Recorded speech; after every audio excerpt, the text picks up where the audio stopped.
That's good. Okay. What's up, Sean? I'm, I'm saying hello to the folks. Hello. Hey. Greetings. Hi, Okay. folks. So today we are going to be discussing the film The Tenant by Roman Polanski, 1976. It's part of the Apartment trilogy. Rosemary's Baby was, I believe, the first one in that considered in that trilogy, and then the other one is Repulsion. And I picked this film because it just hit me really hard when I first saw it. I suspected that it wasn't very popular, but it turns out that it actually is critically acclaimed. But most people who watch this film, most people I've talked to who watch this film, did not think very highly of it. You know, either they didn't understand it, they didn't like it, maybe they liked things about it, but as a whole, it didn't hold together for a lot of people. For me, it's the opposite. I think it's a fantastic film. It's very Kafka-esque. Kafka is basically like my favorite author of all time. I think it's absurd. Kafka's, if you don't understand that Kafka's novels and short stories were intended to be absurdly funny, then you're missing, I think, a big part of what makes Kafka remarkable. And I think in the same spirit, this is true about Roman Polanski, whether it's his popular films that were critically acclaimed and popular, or films that he did that were sort of kind of under the radar. And this would be one of those. It's not like one of the first films that people think of when they think of Roman Polanski, but I think it is one of his quirkiest and probably most absurd films. And I enjoy it because it is sort of a satirical, it's a satirical thriller that operates on many levels. And I think we're going to get into that.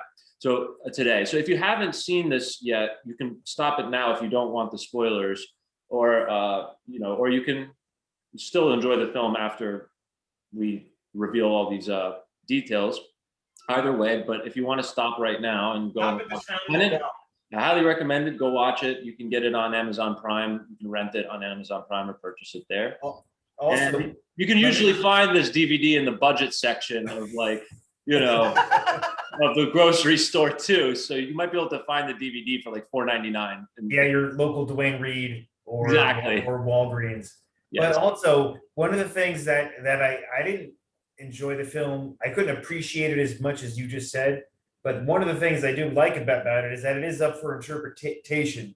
So yeah, sure, for the spoilers, stop now and watch the film. But also, you could like listen to what we're going to say and then see if you see our points of view in the film too, because it's very up for interpretation.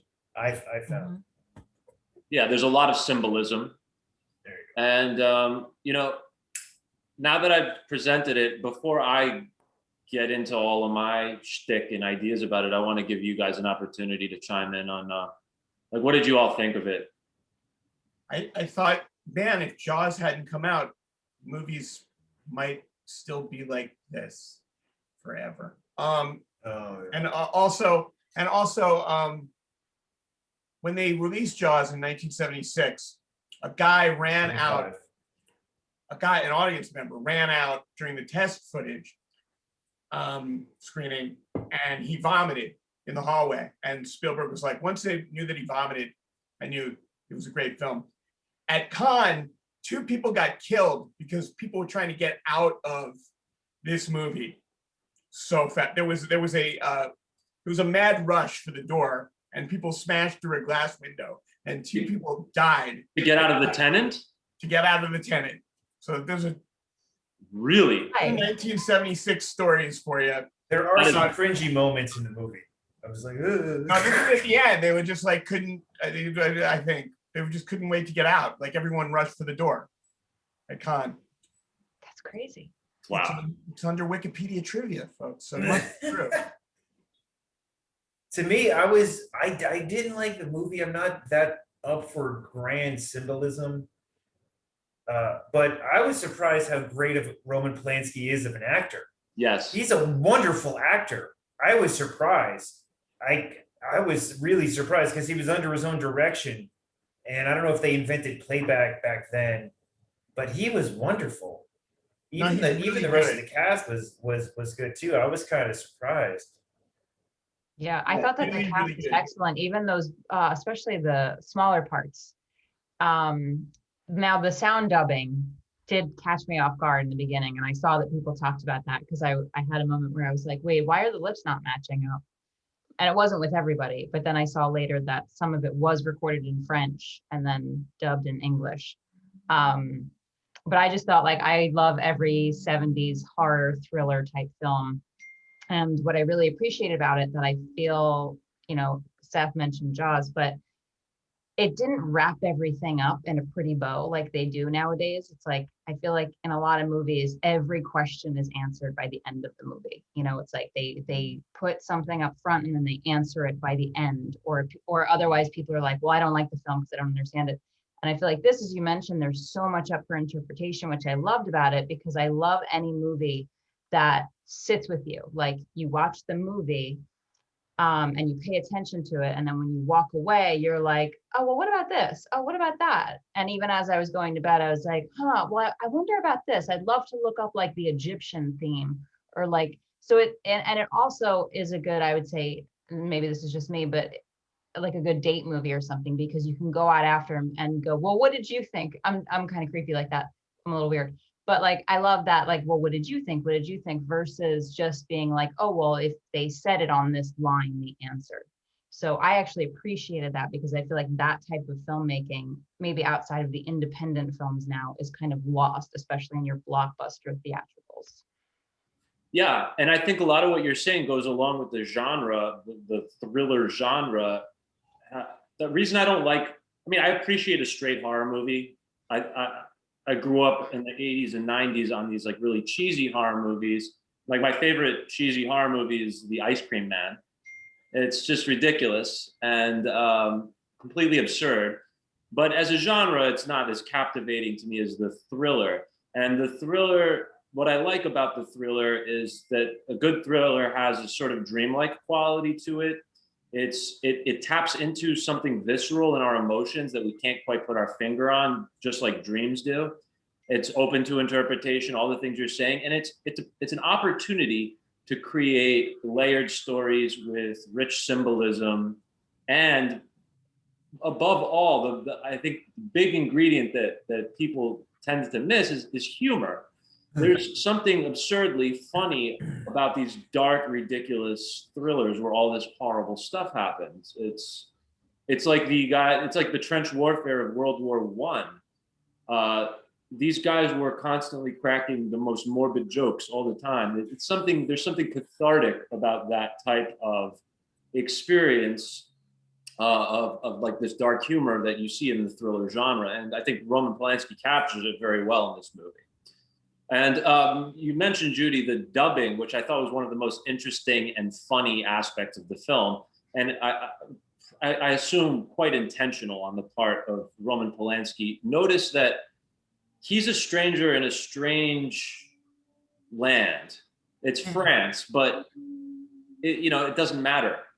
It happens to be France, and there's probably some good reasons for that, aside from the fact that I think this was probably around the time that he had fled the country, or was that later? No, this was the first movie he made. It's the first movie he made in exile. Okay. So, Roman Polanski's entire life is sort of being like a stranger in a strange land. I mean, he's born a Jew who's already, by definition, in exile, living in Europe at a time when that exile is about to reach a fever pitch. And I guess he's about 5 years old when he gets separated from his father, and he's basically survives the Holocaust.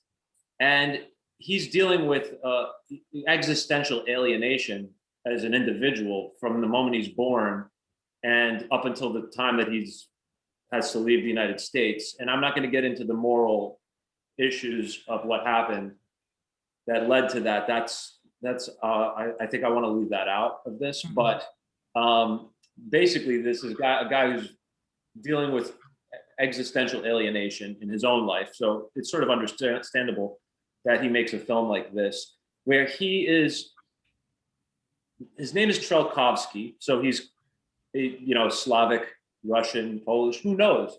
But the point is, he's not from this place. He's got an accent, which he plays up a little bit. And every single native French person in this film has an American accent. Not just that the film is being spoken in English, but he dubs all of the native people, all the people who are real comfortable in this place. They're all American, and or their accents are American, which is particularly funny. And there's a lot of actual American actors. Shelley Winters is one of these actors, and I think he's probably trying to say a few different things with that. But clearly, all the characters in the film that are dealing with any sense of isolation or dispossession, those people all have foreign accents. The woman who comes to him with the little girl who's crippled, even the woman that he gets involved with romantically has a slight accent. Like she, and everyone else, he takes great effort to make sure that they have very American accents and almost a sort of American imperial attitude and arrogance. And yeah, his friend. His yes, friend, the guy who's marching and oh my goodness, ruckus. he was peeing in the sink. Yeah. Yeah, a lot of this stuff is symbolic, I think, and he's making a lot of statements about American culture, I think, in this film, and he's probably saying some things about France too. I found out that it was very difficult to get apartments to be able to rent at this particular time. There was a major shortage in I think maybe in Paris, but maybe all of France generally, that it was a very difficult time for Parisians to find rental apartments. And like, it was like people were clawing their way into these places and spending inordinate sums just for a crappy little horrible apartment with, some bathroom that they have to go around the hallway to get to or whatever. So I don't know. I thought that was interesting. Maybe you guys have some more thoughts on that. Yeah. No, they call this in his trilogy, but if you're looking for like a trilogy like Lord of the Rings, it's a trilogy of apartments. This film is not connected to. They're not connected at all. It's just they all have apartments in them. I think it's just a bunch of intellectual critics who came up with that notion. I don't think Roman Polanski would have. No, I think they used it to sell the film festivals. Wait, here's a question. Wasn't this movie adapted from a novel? Yeah, it was adapted from I thought it was. Okay. And the Egyptian thing that Judy brought up, this is right when the Tutankhamun tour went on for like 10 years. Started in 1970 and went on. That's that whole like Steve Martin is singing King Tut on Saturday Night Live phrase. Oh, yeah. Goes through the entire 70s. So there was this re-interest in Egyptology. Because I must have been in second grade. So second grade is right around the time this movie comes out. And we were always talking about how the Egyptians didn't know that the brain was for anything. So they just put two hooks up your nose and pulled your brain out your nose when they made a mummy of you and threw away the brain. They preserved all the other organs. So there was this world tour of the Tutankhamun exhibit. Good. All right. Maybe I could bring up the first detail since we're talking about the bathroom and the Egyptology stuff. Mm-hmm. The movie makes it seem like he only goes to the bathroom once. Interesting. Yes. Because he goes in there and he sees through his window, he sees the window into the bathroom. And he sees a number of people in there not doing anything, just staring at him. And a couple times the people exit cross-dressed, or like specifically man into woman's clothes.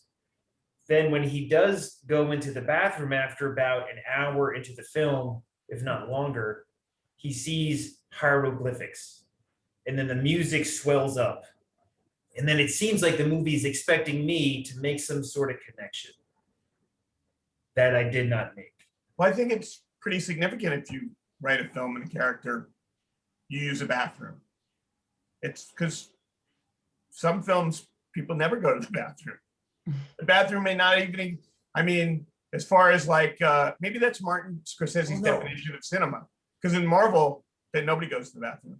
Well, here's my thing. Or in The Walking Dead, you never see anybody brush their teeth. I get it. But it seems like he went into the bathroom and then there was Egyptian hieroglyphics, and it was a big thing. So it's Mhm. did that Egyptian hieroglyphics wasn't there? It wasn't there yesterday, but it was there the day he went to the bathroom, because presumably you go number 2 once a day or something.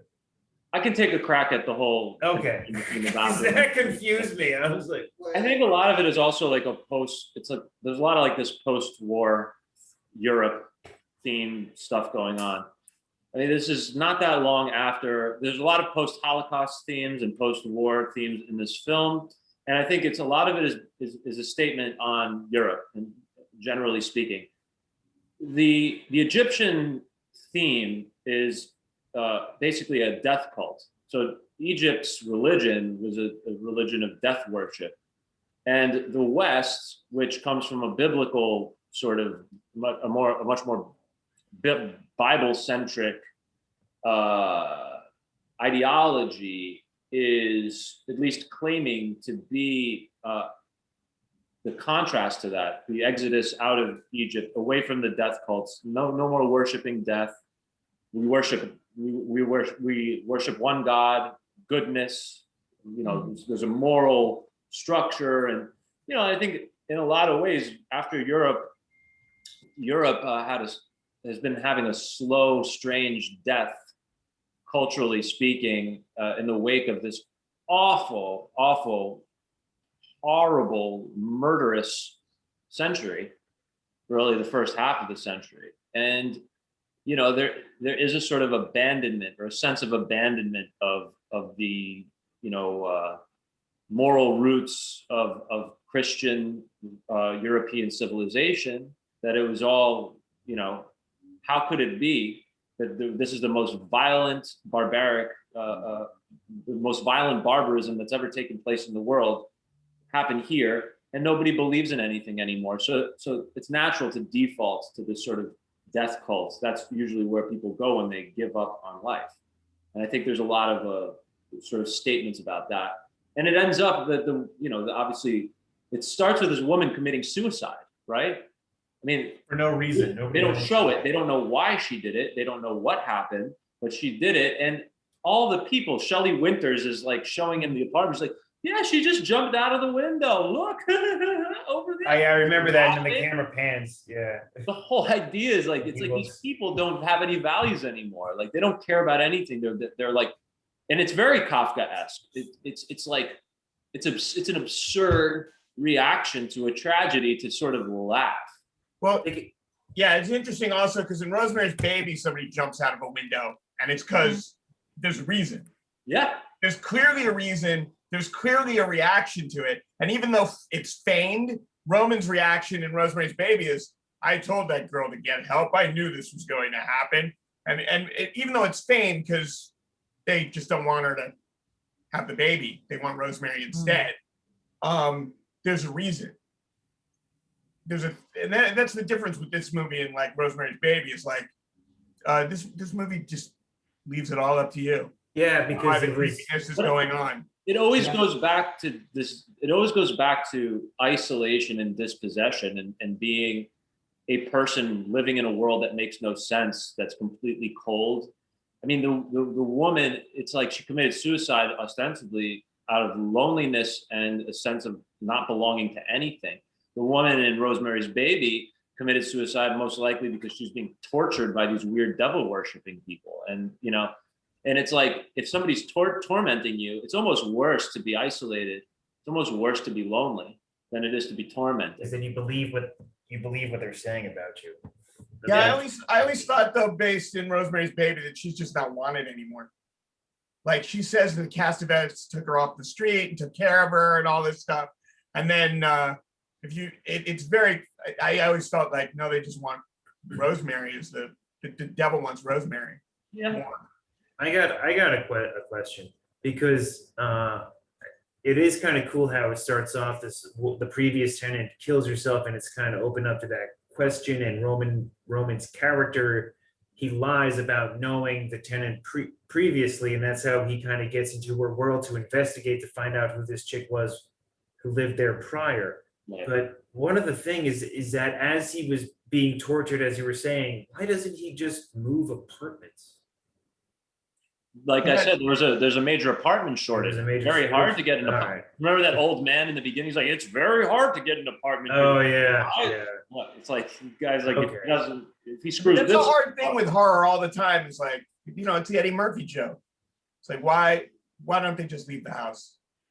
Yeah. Like as soon, you know, it's a hard thing to do. I mean, it's Yeah. I just wish I would have seen him try to do it or something, because it's just like after a while I was feeling bad for Roman, because every time he comes in, some neighbors are saying you're making all this noise, but he wasn't making any noise. Who was making the noise? Yeah. Well, that leads to the question of part of the plot is I thought with the Egyptian thing, I wonder if the film could have a weird Groundhog Day type thing, because there's a scene at the end where they show him in the bed. And I remember early on, this is if anyone hasn't watched the movie and you don't want a spoiler, stop here. But I remember when he goes to the hospital, you know, and he drops the oranges. And I remember thinking, wow, that is like the ugliest woman I've ever seen. That's weird, you know, and then they cut to the end and show it's him. And so I thought, oh, it's like he's reliving this weird life over and over again. Like which part so when he screamed, he knew because it was him? Was he trying to warn himself? You know, so I thought there's a film that came out called Salvage back in like the 2000s that was at one of the film festivals where it was a similar thing where it was like a murderer who was the victim just in a time loop.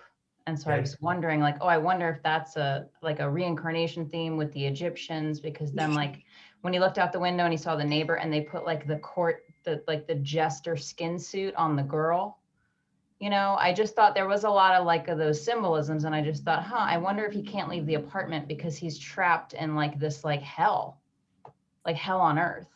I don't know if that's just far out thinking, but I just thought, well, that's why he's not leaving. Like he can't leave for whatever reason. He's like tied here to this woman. And there's other themes about like, you know, transgenderism, like who is he? And, you know, just like a lot of questions, which I actually liked about it. No, that's really interesting insight. I mean, the idea that he's trapped, I mean, we're all trapped. We think we're free to do whatever we want, but we're all living in situations that create constraints on our lives. Now, obviously, this movie is depicting a guy in an unenviable situation by any standards, like just being, he can't live his life. He's constantly there's no margin of error for him. That's the thing. That is what makes it very Kafkaesque. It's like if he does a single thing slightly wrong, it's like unforgivable, you know, the smallest infraction. There's no mercy for this person. And I think it's sort of, my sense is that the loop thing is an interesting thought, but it seems to me that there's a little bit more of a linear spiraling into insanity.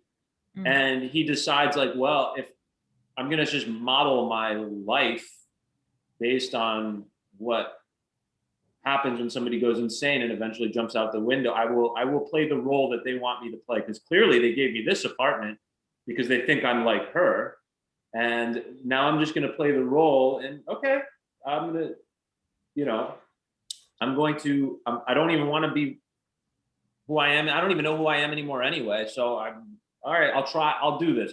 They want me to do this, then I'll do this. And like clearly he went insane. And he started masquerading as the woman and trying to fully inhabit this role that he believes now that he's supposed to play in order to take the story of his life forward in the direction that it needs to go. But okay, here's another quick question that you brought that up.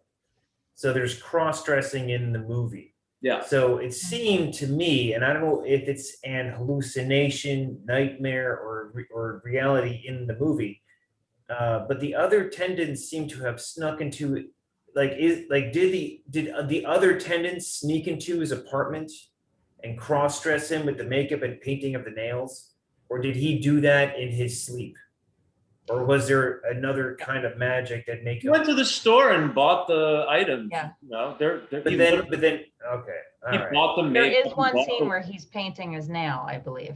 Yeah. I thought he finds something like He finds a tooth in the choice wall. to not show him go and get it. Yeah, there Like, is that's that a where he's huge- looking at, there's Egyptian books and there's makeup and there's like letters and he's reading the letters. Cause I remember thinking, oh, what's that letter? Is that his or is that hers? Like, did he find a drawer of her stuff? And I remember there was a nail polish in there and then he put on the nail polish. So it was almost like he found her stuff was still there and he started just like taking it on. He also made friends with her friends. Like he got the book, like I keep referring the Egyptian when he was Yeah, out. he did. He was at that like modern apartment and he was like, oh, she left this here. And he's like, yes, I'd really like to read it. You know, That's like still- you didn't need that line in the movie. I mean, the movie could have been fine without that line. So I feel like that meant something, like where he was, maybe he lost sense with who he was. Maybe he is her the whole time. I mean, I thought that he ransacked his own apartment. That's just what I thought. But you could tell me the other way and I'd agree. I'd believe it too. So I don't know. Yeah, but that's why I thought people broke in to get him out of the apartment because right?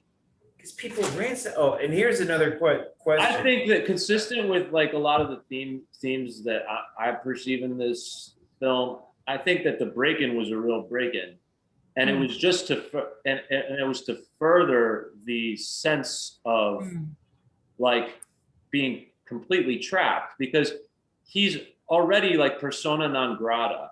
And then there's this big disturbance that isn't his fault.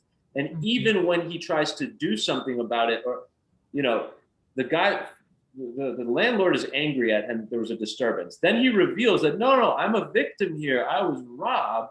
And the guy was like, well, I'm very sorry about that, but you're not going to go to the cops, are you? This is a respectable build. And then like it's like, he can't even get justice for that. He's being punished on top of the fact that he was victim. Yeah. And this is again very, very much of a Kafka type of theme. Yeah. I think with a director like Roman Polanski, who's such a control freak, if it's not in the film, it's intentional. Like either Everything's intentional. Everything is intentional. It's almost like the whole, like there's so much to be learned from this film. I didn't particularly like it, but what I will say is it's really hard to do.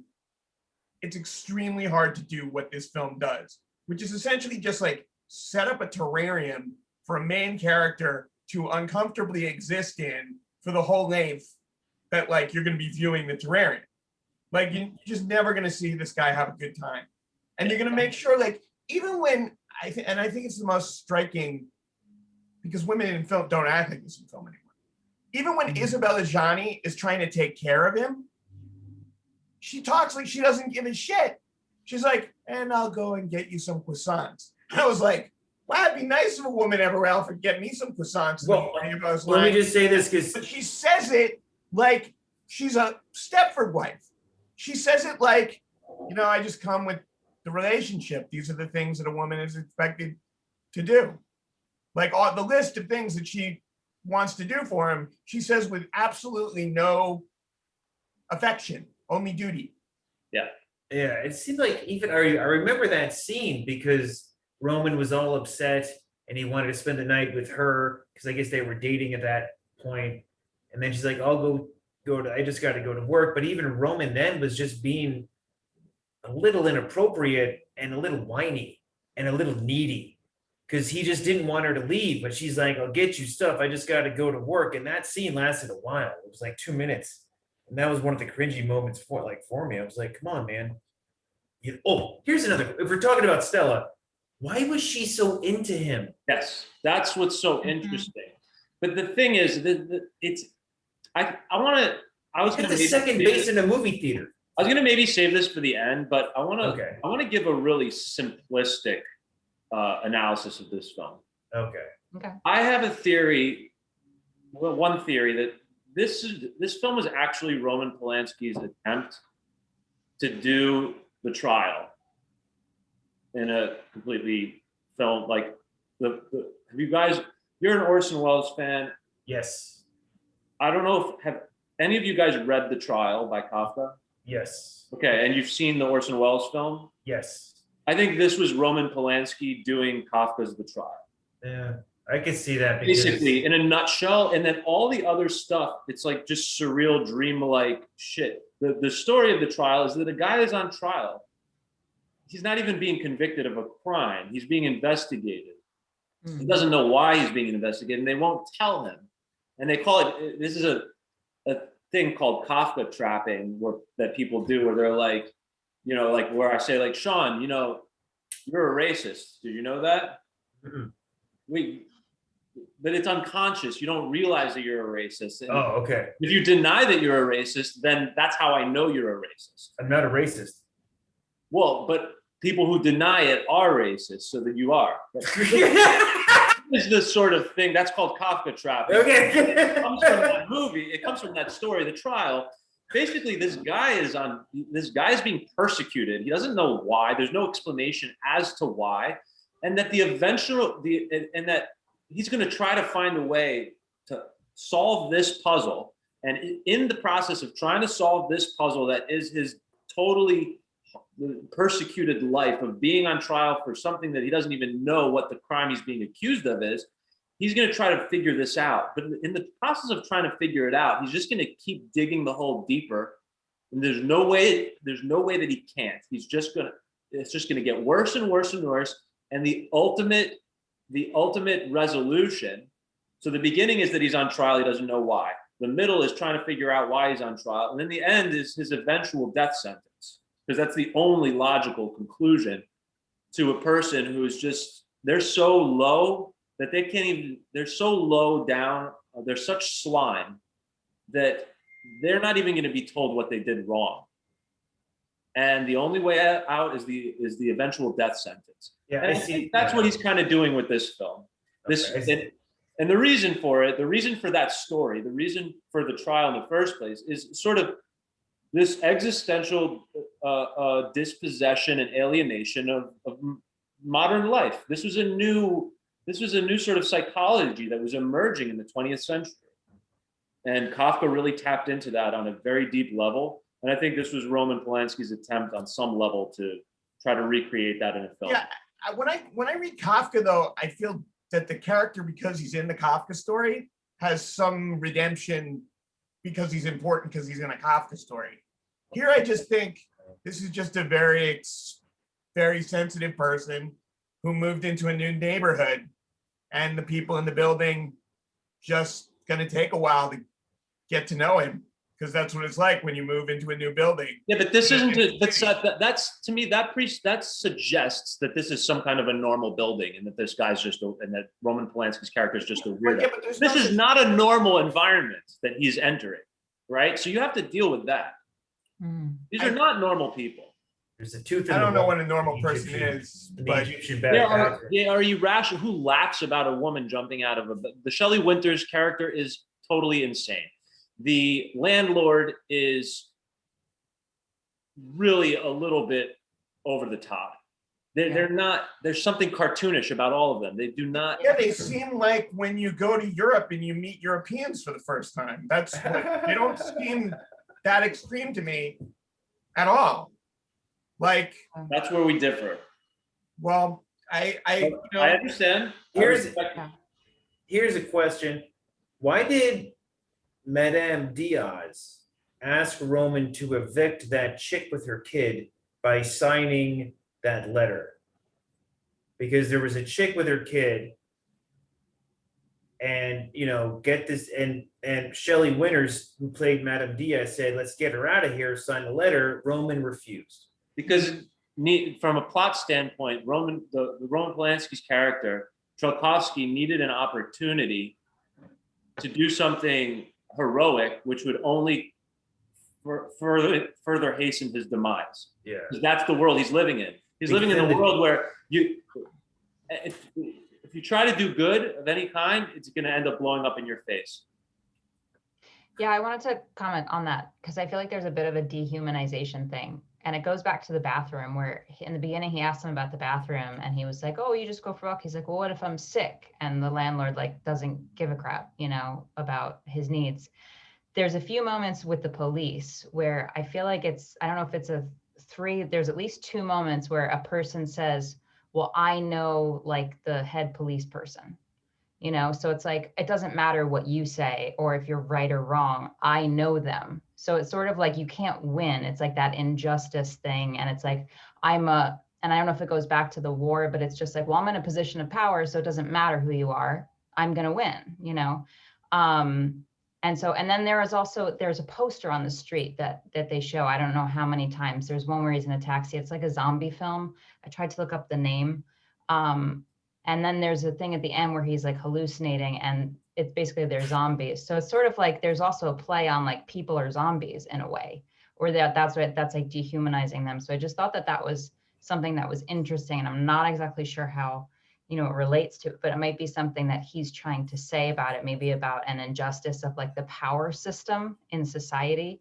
I don't know. What do you guys think? Well, I mean, I think a lot of it is like the hellishness of, you know, like it wasn't that long before this film was made that like you could go to places in Europe that were literally the closest approximation to hell on earth that you could imagine.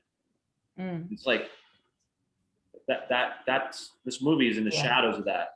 Yeah. Oh, and also he jumped out of the window twice. Yeah. Yeah. Twice. He went Nobody back. Yeah. stopped him from how the hell did he get back up there that no one would like intervene? And he has a thing about jumping out windows because in The Pianist, the guy goes through the window and the actor was like, I don't feel like the Nazis in that scene. You're talking about the scene where the Nazis push the grandfather in the wheelchair out the window. Roman Polanski said to Adrian Brody, I'll go through the window first to show you how you do it, and threw himself out of a window. He probably saw all kinds of stuff like that. See, this is the thing. I mean, he also said on Dick Cavett, he just casually saw two Nazis stop and like take shots at him like he was a rabbit out of boredom one day. He's like, I know what it's to be shot. It's very casual. So like, I don't think this movie really, I think if you're looking for a plot, it's not there.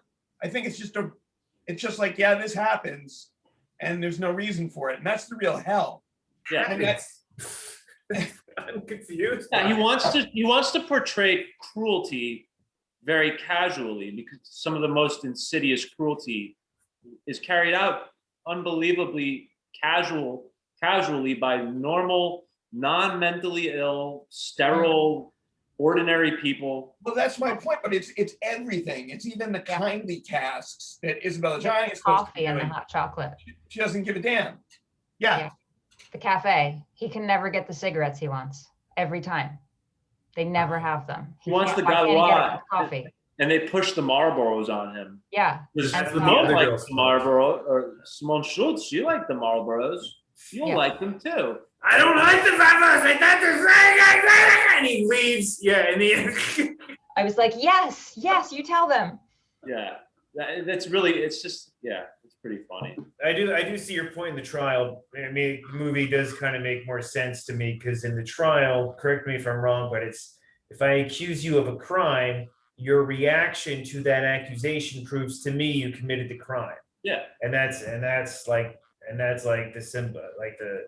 Well, I mean, your crime was being born as you. Like your crime is being a Jew. You can't un-Jew yourself. That's a crime. It was literally a crime to be a Jew. Yeah, So, I think it's the way much you more- said it. You ever read Bridge over San Luis Rey? No. So the bridge over San Luis Rey falls, and this priest studies the people who are crossing the bridge over San Luis Rey to find out why it happened to them, why they were crossing and others got across or didn't cross that day, who were right in line. And in the end, he throws away the study because he can find no reason. They were just on the bridge over San Luis Rey. Yeah. So, and I think, it also reminds me of that David Mamet film play, Edmund, where it's like, yes, just like you guys. It's another great story about a guy, just normal dude, just losing his mind, spiraling out of control, like having a midlife crisis that turns into a murdering rampage. And then at the end, when he's in prison talking to his ex-wife, and he's like, to be honest, I think I killed her. I think it was I just had too much caffeine that day. I just drank too much coffee. Yeah, it's a side effect of the city. Both those that play and this movie are like the city does it to you. It makes you like that. And I think the choice to dub them certain ways is even heightens that. Yeah. Because it's like I'm choosing to make them sound like this. This is also a time when the Europeans had the crappiest mics going and they would shoot without sound. So yeah, and also Fellini was doing that stylistically. He didn't care about people's acting in that way. He was. No, but the Italians have always, I don't know what the French do, but the Italians have always just talked while they know it's being shot without sound. It's not that they don't care, it's just it's always been done that way. Yeah, they can. Stylistic. Your makeup person is talking to her assistant while the actor is acting, while someone is refocusing a light, because they all know that in the end, it's just going to be you catching up with your lips in a sound room 6 months later. Okay, let me shift gears here for a second, because Roman finds a tooth in the wall. Then he puts the tooth back in the wall. Mm-hmm. And then he doesn't find the tooth later when he goes to look for it. Okay, so there's that. I thought there was a moment where when he finds 2 teeth in it. One with fresher blood. That's when he woke up and he saw that his tooth was missing, which then came back later. Yeah. So, which to me, okay, Abram. this is right. Happening in his own mind. Okay, that's his own mind. Okay, but the Egyptian bathroom isn't. Okay, see, that's the thing. All right, I just want to say one thing. Like this. You have to watch the film multiple times, and I don't remember. Like, okay. No, but it's like, okay, listen. I think that there's probably answers to these questions that I can't really put my finger on right now. But like, I did this with Mulholland Drive. I watched Mulholland Drive like 5-6 times, and I was able to sort of at least decouple what was real from what was. I think there was a very intent. I think he had a lot of intention behind what was real and what was imagined, and what was a dream and what wasn't a dream, and when the dream starts and when the dream, when they wake up. And I was able to sort of pull that apart after watching it a bunch of times. I think most of the stuff that happens in this film is literally happening. The stuff where they're turning into zombies and like chasing him around, and I think those things are imagined, but I think pretty much everything that happens actually happens. That's my sense in this film. Okay. And maybe some of the things, I don't know, like the tooth thing, he finds the girl's teeth that she hid in the wall, and then the girlfriend, what was her name? Stella was saying, he was like, isn't that strange? And she's like, I don't know, when we were kids, we used to hide our teeth in the wall or something. Yeah. Mm-hmm. And then like, yeah. Okay. Here's another. I think question. He starts to make a bigger deal out of like all these, everything becomes, when you're in a really psychotic heightened state, if you've ever been in a state of psychosis, you may recall that everything starts to have meaning to you. Everything is such a big deal. This is trying to tell me something. That person is trying to tell, this tooth in the wall means something. That's a part, I would agree with you. The thing is, it seems to be a study in someone being hypersensitively putting meanings on things. Yeah. And the other characters all being like, there is no meaning. There is absolutely no meaning here. So it's like but there's intention. You said that there's intention, but there's no meaning. Like there's no reason for me, like nothing is, like there's an intention and there's actions, like to light a pipe to comfort myself, but there's no like reason, there's no reason as like, this is what we do here. We all smoke pipes here and you don't. Yeah, it's also interesting with Stella because when you meet her, she's hysterical over or terribly upset about her friend's loss, both when they're at the hospital and then later at the funeral service. But then she's not emotional at all with him. So it's a complete difference in how she's so sensitive and emotional about this other character, but then not with him, like when he talks about the tooth and he's upset about it or concerned about it, and she just sort of is like, oh well. So I just noticed that maybe it's also highlighting how people can be different, treat people differently, you know, in terms of how they value them. Or and also remember that this is made by the guy who's like, the 60s ended overnight in his house. Yeah. So people treat you way different. He went from being the biggest director in the world to the guy whose wife's murder ended the 60s, like in a month. Yeah. Within a year. I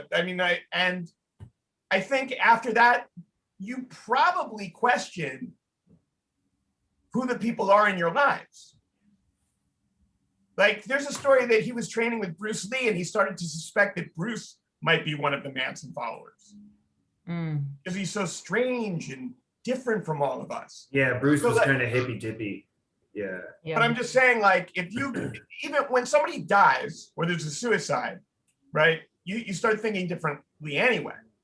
But then the creative entity who, you know, read this book and made this film is part of, like, some of the weirdest, most intense, life-changing stuff going on. Yeah, when you have certain kinds of levels of trauma that happen, and then that happen multiple times, and you get re-traumatized in the way that Roman Polanski was probably. I mean, we're talking about like the earth-shattering type of trauma, like the Holocaust, like having your wife being murdered while she's pregnant. I mean, these are like the worst possible things that could happen to a human being. These are the things that are not supposed to happen. And when you're somebody like also who's a genius, who's brilliant, you can't do regular therapy. It's just not going to work. And there's certainly an element. It's pretty obvious to me that this film was a form of Gestalt therapy for him of some sort. I mean, he did this film to deal with certain demons. Because he never started. How that works, I don't think we'll ever really be able to completely understand it. But I understand, like, when I was going through really horrible, like, I've had really horrible things happen in my life that I can't make sense out of. You know, the therapy for me was reading firsthand accounts of trench warfare in World War I. Like, I needed to know what it's like to be in extreme situations and how people integrate that. How does somebody who goes through hell, how do they deal with that? Because many people have gone through hell and they didn't deal with it. They didn't deal with it sitting on a couch talking to a guy with a pipe. Yeah, They had to go deeper than that. But I think what he's doing also is he's distilling his experiences and giving you a shot of it. Yeah, absolutely. Like, he's giving you a shot of, like, it's not going to make sense. It's not going to be like, I'm in World War I because they did this to them and now we're defending them. That's the whole thing. That's why World War I doesn't make any sense. Nobody understood how it got like that. You know, so it's a good example. I agree with what you're saying. Yeah. Just okay. You can learn a That's lot. not why I go to the movies. What? Right? That's not why I go to the movies. Let me No, just say that's not why I go to the movies. Just say this. I've seen every single Terminator movie. That makes more sense than this. The Tenant. That's why you're here, because you're not me. Okay. Just saying. I'm glad that you feel that way. This movie got 88%. 88%. But it also killed 2 people rushing out of Cannes when it was released at Cannes. I suppose there's a lot. It's designed to make you uncomfortable. It's just designed to make. In the end, what? Okay, I kind of forget. Like, remind me where he's flipping out in the store and people are being like, "Sir, what's the matter?" And the cops come. Did he get run over by a car?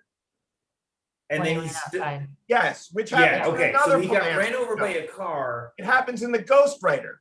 Yeah. Oh yeah, at the end of the Ghost Rider. That's a good one. But yeah, it happens and then he starts flipping out and starts talking nonsense. I just forget, and like all that other stuff. To me, it's so the body in the beginning.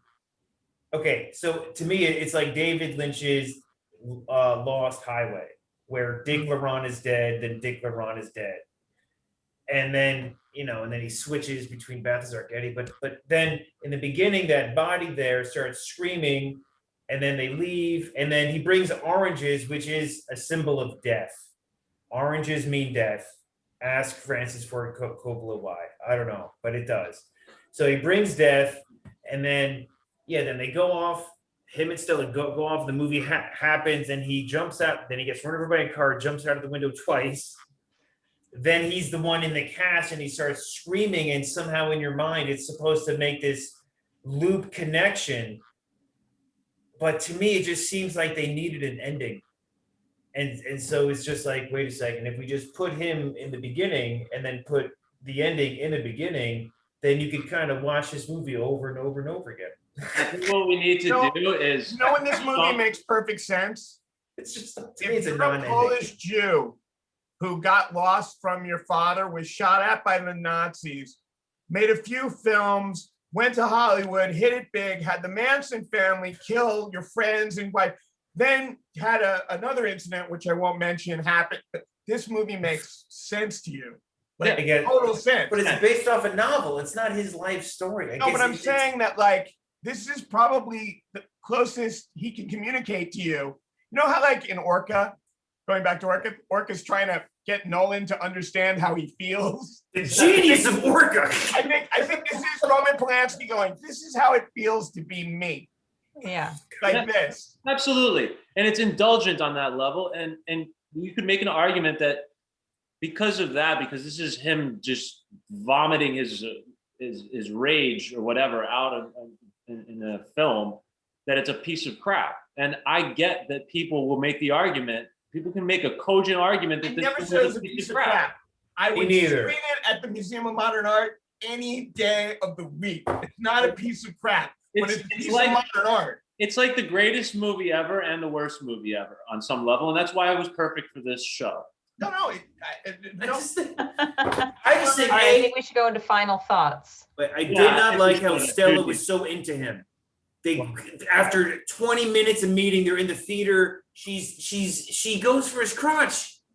After like an hour of knowing them, she goes to second base. I can address two of your points. Can I address two of your points? The Terminator point and this point? Yes. Can I address it? Yes. Okay. I was told this once, and I understand it. And it's very true in this film. American films are like football. You're penalized if you move backwards. The Terminator is a perfect example of this film. Constantly moving forward and never moving backwards to hit a point. European films and acting tends to be much more like soccer.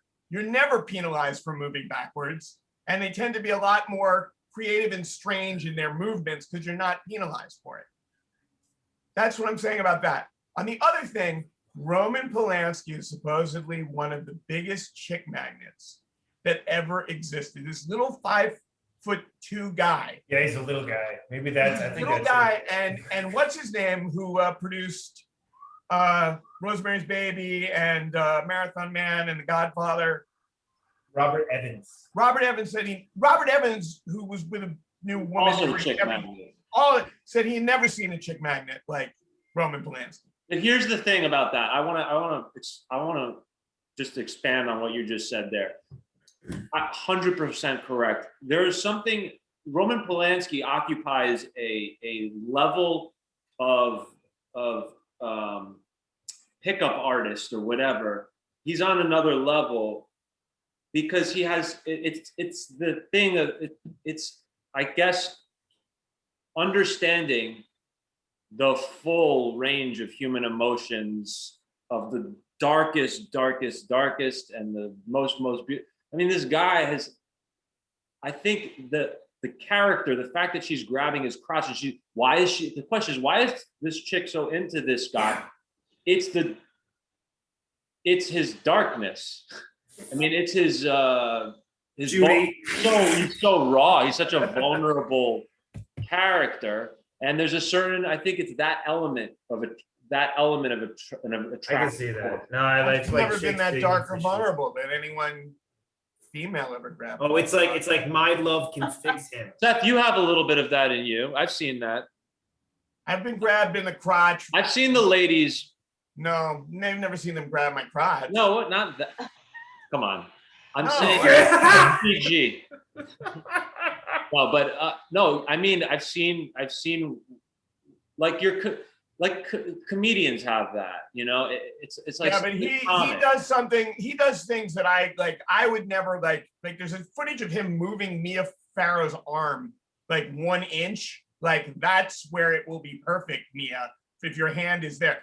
And he's doing the pickup artist thing and directing at the same time. That's what I'm saying. He's got the sensitivity of Michael May, acting teacher and director, wants to say in the time of the Me Too movement, I would never move an actress's arm and hit on her at the same time. Do you like how I use the lighting dramatically for that? Michael Mann. Judy, did you want some final thoughts? Judy's been directed by me. I've kind of, yes. I don't know I don't know why he's such a chick magnet. I'd have to watch him in like real life versus the movie. I don't know. As for why she's so into him in the beginning, I don't know. I'd have to ponder that more. But I would say if you're interested in a movie that you could sort of have be like one of those art classes or you like a trip to the museum and you're like, let's watch this film. How do you interpret it? I think that it leaves room for a lot of interpretation. So if you like those sorts of films, you're really going to like this movie. If you're looking for something that's like enjoyable to just sit and watch for an evening, this is not the movie for you. But if you disagree with us, I would suggest to leave a comment and let us know where you think we're right, where you think we're wrong. Or maybe what ideas you guys would have, because I would be interested in hearing other people's perspectives. Also, maybe people who aren't in the industry. I always love hearing from people who are like just the movie goers, and not the movie makers, because they are going to have their own concept of it as well. I have another thing to say about this movie that I really love, and it's really hard to do. And I can only think of a few films that do it. After Hours does it, the original Alien does it, and this movie does it. You really believe that those people live there. You really believe that like this is a guy who moved into their apartment building and they're protective of it. Like you don't believe, like, that like when you watch, like All in the Family, that Carol O'Connor goes home and, has a different wife, and Mr. Jefferson is actually like they're not neighbors. They're not. It's really hard to get that they live in this ship like in Aliens, or they're protective of this neighborhood like they are in After Hours, or like they live in this building. And they don't really have specific relationships like the cult in Rosemary's Baby. That's really hard to do. And it seems mostly Polanski's work. I don't think he was like making them do like Stella Adler technique about their like individual apartments. So that's hard. If you're making a horror movie, you should study this movie and steal from it, but don't make your horror movie like this movie. That's mine. 88%. It's bizarre. And the critic, the critical response. All right. I think Sean's expression speaks volumes. I just don't. You know what this must be like? And there's two of him. Well, I know, Sean, but you know what this is like? This must have been like when the Impressionists came out and people were like, let's go to the gallery and see how these people are painting. And it's like taking a friend to a horror movie. Let's go see this horror movie. And then you see Van Gogh for the first time. It's just like, that's too much paint. That's just, there's no, what? Or Mozart, too many notes. Yeah, too many notes. It's too loud. Yeah. Too complex. Remove some notes and it'll be perfect. You know when dance ceases to be dance? And it's just like people throwing themselves around on stage. Movement. Yeah. It's not a horror movie. All right. On that note, go out and see the movie and tell us what you think, or tell us what you think in the comments. And, yes, it's free streaming because somehow I guess the licensing got weird. That's why it's $4.99 in the DVD bin at the supermarket, but it's also free on streaming. So there you go. It's the 1976 Tenant, not the 2020 Tenant. If you're watching a movie that makes a lot of sense, you're watching the 2020 no. Tenant or you're just hearing an interview with David Tenant. So Judy, what do we have up for the next one? Next movie, next So one is excited. Burnt Offerings. I believe it's also the same year, 1976. Wow. It is. Another late 70s horror flick. And also based on a novel. And people move in. And Yes, also, it's another. there's Yep, some interesting about home. overlap, I think, in these two films, thematically Mhm. speaking.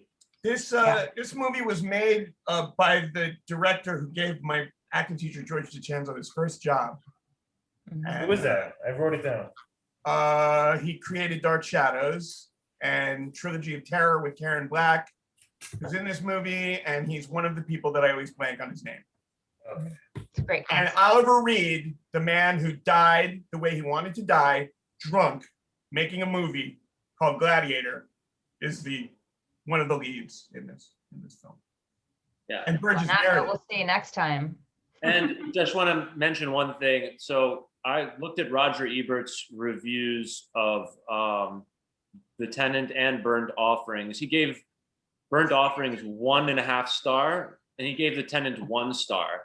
And he thought both of these movies were complete pieces of crap. Roger Ebert is so hard on horror movies. I know, but particularly like- he hated them so much. He said they were like the worst things. It's You ever almost like seen? somebody traumatized him, because the reason he doesn't like Aliens is because he can't take. He's like, it's a great movie, except when he starts chasing around that little girl. That's When when it starts doing everything that a horror movie is supposed to do. Yeah. Anyway, Oh, he but I thinks think that's breaking the rules. He thinks that's breaking the rules. That's not Yeah. fair. That's not right. There's something weird about him Yeah. and horror movies. Like, he wants to go in and he wants to be a little bit nervous, but he wants like Daddy to be behind him, holding his hand the whole time. that going, may be true, but I will God. point out one thing about the reviews. For people that think that these movies are pieces of crap, he makes a good case for those people. Mhm. But he didn't convince me at all. All the things that all the ways he was trashing these movies were all the things that I liked about both of them. So Hmm. anyway, there you have it. No. That's true of his reviews. His Yeah. review of The Howling is like that. Yeah. His review of all the werewolf movies that came out in 1984 are like that. Right. He makes fun of them, and you want to see them more. Yeah, exactly. His review of Q, the Winged Serpent. Yeah, I the did guy. like Silver Bullet. Silver Bullet was good. Yeah, I never I mean, saw if you're Silver going to Bullet. get that strong of an emotional reaction out of a critic, there must be some merit to whatever that thing is. That's a It's the that's a good lukewarm one. reviews that are the ones that are the most telling about Mm. how bad a movie is. It's when they hate it or love it, there's probably something there. Anyway, we're gonna wrap now, and I'll see you guys next time, right? Rock and roll. Yep. All right, Rock guys, and roll. rock and roll. Should I just leave? Do we want to talk about not leave and talk about this idea?